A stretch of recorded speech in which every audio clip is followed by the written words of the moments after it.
Assalamualaikum warahmatullahi wabarakatuh.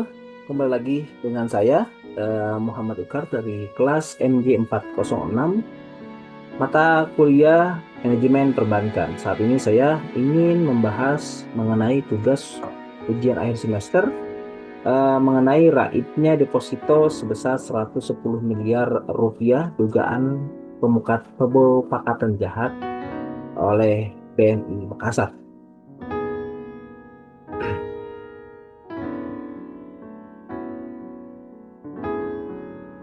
Baik, saya berada di kelas MG 401 dengan nomor induk yaitu 230201010136. Ini merupakan judul yang saya ambil dari tugas yang diberikan. Dugaan raibnya deposito sebesar 110 miliar rupiah dugaan pemufakatan jahat di BNI. Lalu pertanyaannya adalah, apakah seorang pegawai non-struktural bisa melakukan transaksi sebesar itu sendirian? Pertanyaan sangat besar. Kasus ini menggambarkan kerapuhan tata kelola internal kontrol dalam situasi keuangan besar seperti di BNI.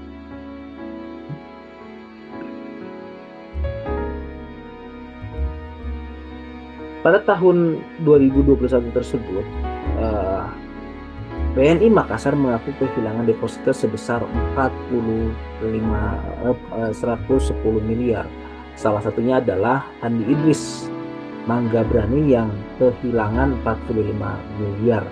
Bareskrim menetapkan Melati Bunga Sombe sebagai pegawai bagian umum di Bank BNI Makassar sebagai tersangka karena diduga memasukkan 9 biliar deposito senilai 110 miliar. Nah, bagaimana mungkin transaksi sebesar itu tidak tercatat dalam sistem perbankan resmi dan lolos proses audit rutin? Dugaan adanya pemufakatan jahat cukup beralasan mengingat posisi Melati sebagai pegawai bagian umum yang secara struktural seharusnya tidak memiliki otoritas atas pencatatan maupun eksekusi transaksi deposito dalam jumlah besar. Hal ini mencerminkan kelemahan pengawasan internal, baik dari sisi operasional maupun dari audit internal bank. Kekosongan prinsip transparansi dan akuntabilitas pada lini manajemen cabang potensi fraud system di mana pelaku bertindak dengan atau mendapatkan perlindungan dari aktor lain di dalam organisasi. Nah, jika benar keterlibatan manajemen, maka ini tidak lagi menjadi kasus kriminal perorangan, tetapi merupakan indikasi kegagalan sistem tata kelola perbankan nasional yang berpotensi mengganggu kepercayaan publik terhadap sistem perbankan Indonesia.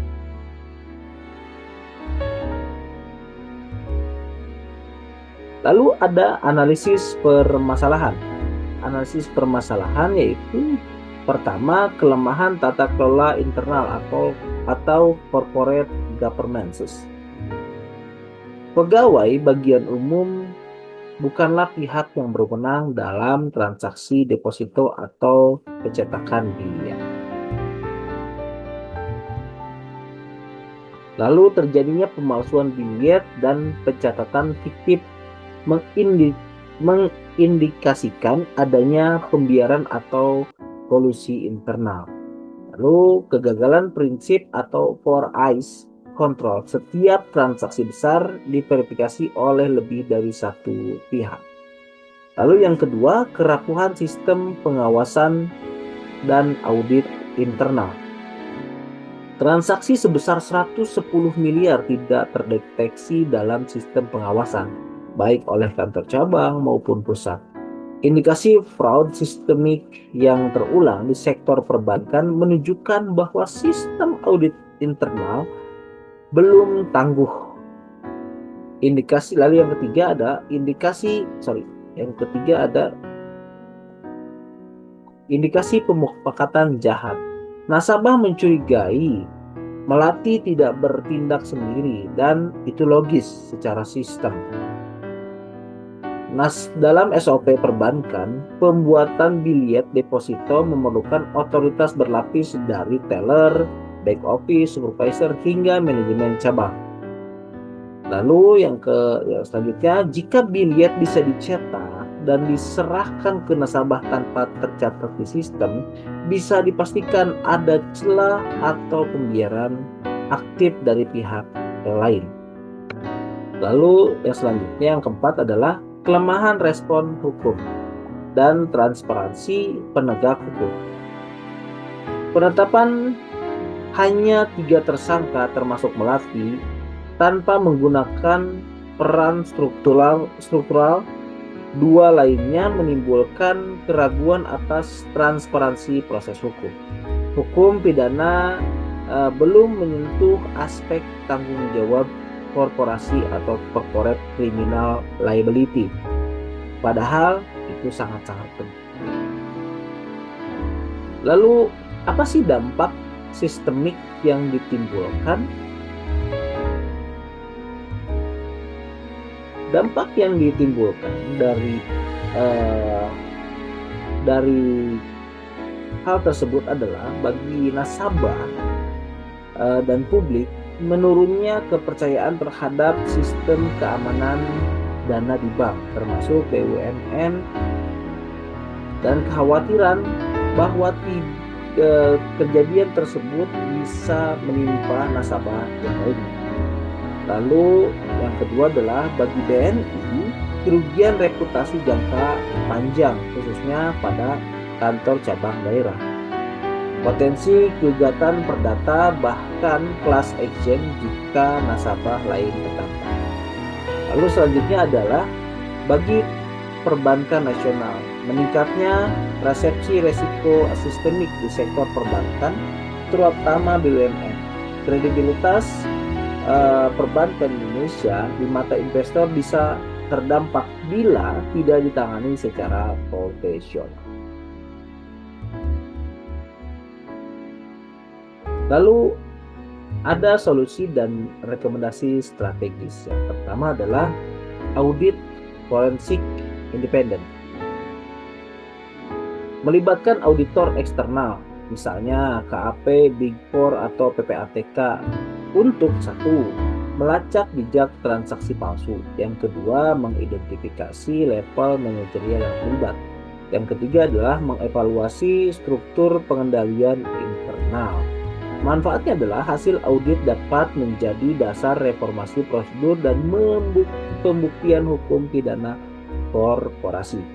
Yang kedua, reformasi tata kelola dan sistem pengamanan. Terapkan verifikasi digital biliet deposito yang terintegrasi langsung dengan sistem pusat atau core banking system. Terapkan prinsip 2 authorization dan real time monitoring. Terapkan kode QR atau tracking number resmi di setiap biliet sebagai fitur autentifikasi. Yang ketiga, perkuat fungsi pengawasan OJK. OJK perlu meninjau ulang standar GCG, Good Corporate Governance, dan pengawasan resiko operasional di seluruh bank. Tetapkan kewajiban audit berkala oleh pihak ketiga minimal 2 tahun sekali untuk kantor cabang besar. Lalu solusi selanjutnya dan rekomendasi selanjutnya adalah transparansi dan akuntabilitas manajemen. BNI harus membuka hasil audit internal kepada publik dan otoritas. Lalu selanjutnya manajemen pusat wajib bertanggung jawab dan memberikan kompensasi jika terbukti lalai dalam sistem kontrol. Yang kelima adalah perlindungan nasabah dan rekonsiliasi. BNI harus segera membentuk tim dan ad hoc independen untuk menangani pengembalian dana nasabah yang terdampak. Luncurkan sistem pelaporan cepat atau early warning untuk mendeteksi keluhan nasabah terhadap anomali produk keuangan. Yang keenam adalah pembaruan regulasi tanggung jawab pidana korupsi. DPR dan pemerintah perlu menguatkan kerangka hukum terhadap penangguhjawaban pidana korporasi, corporate criminal liability, dalam kasus keuangan. Perlu revisi undang-undang perbankan agar manajemen bank tidak bisa bersembunyi di balik kesalahan oknum.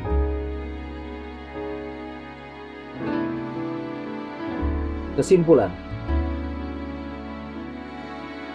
kasus ini merupakan ujian integritas dan akuntabilitas bagi perbankan.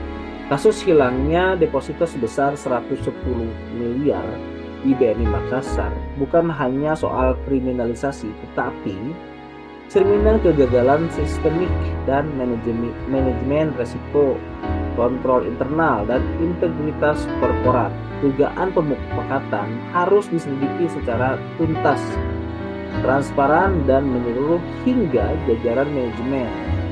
Jika tidak ditangani secara serius, ini bisa berdampak merusak reputasi BUMN perbankan, menurunkan kepercayaan publik terhadap lembaga keuangan, menjadi presiden buruk bagi sistem pengawasan nasional, dan yang terakhir adalah hanya dengan keterbukaan, keadilan hukum, dan reformasi nyata, sistem perbankan Indonesia bisa pulih dan menjadi tempat yang aman bagi dana masyarakat.